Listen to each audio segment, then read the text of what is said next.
బాధ పడలేక ఏసన్న మాడుగు పెట్టి బాధేవాడు. స్టార్టింగ్లో అర్థం కాదు ఎందుకు కొడుతున్నాడు, పిచ్చే కింద కొడుతున్నాడే అనుకున్నాను. నేను కొత్తగా నమ్ముకున్నప్పుడు నా కళ్ళారా చూశాను ఏసన్న ఒక పెటాను బాధాడు. నేను అన్యుడిగా అప్పుడేగా చర్చికి వెళ్తుంది. ఆ మధ్య జస్ట్ 2-3 వారాలే వీరావేశంతో పోయే 2 అడుగులు వేసా. ఏం పాస్టర్ నువ్వు ఎవరిని ఏసన్న మీదకి వెళ్ళటానికి 2 అడుగులు వేసా. బైబిల్లో శాంతి, ప్రేమ, దయ, కరుణ అనే మాటలు మాట్లాడతారు. ముసలమ్మలు అంతలో దెబ్బలు కొట్టావు, అంతలో దెబ్బ కొట్టావు, నీకు బుద్ధి ఉందా, నువ్వు ఎట్లా పాస్టర్ అని అడుగుదామని 2 అడుగులు వేసా. వేసి అయినా వీళ్ళ దానిలో ఏముందో మనకేం తెలుసు. తీరా మనం పోయి హడావుడి చేసి బకరాలు అవ్వాలిగా. తెలుసుకున్నాక చూద్దామలే అనుకున్నా.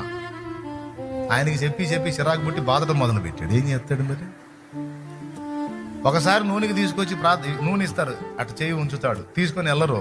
మళ్ళీ 2-3 దాటినాక 4 మనిషి ఆ మనిషే కనపడింది. అవి ఇంకొకసారి పట్టుకో, ఇంకొకసారి చేయి పెట్టాయి.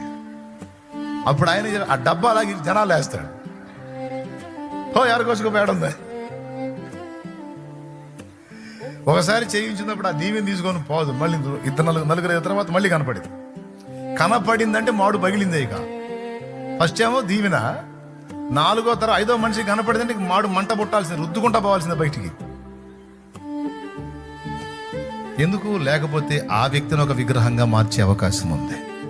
అందుకని ఫస్ట్ శాంతంగా చెప్పి చెప్పి చెప్పి చెప్పి ఓర్పు నశించి విసిగిపోయి ఇట్లా ఒక దెబ్బ కొడితేనన్నా నన్ను అసహించుకుంటారేమో, నేను ఒక మనిషినని గుర్తుపడతారేమో, నేను ఒక సామాన్యుడని గుర్తుపడతారేమో, ఆరాధనీయుడు యేసు అని గుర్తుపడతారేమో నా పని చేశాడు ఆయన.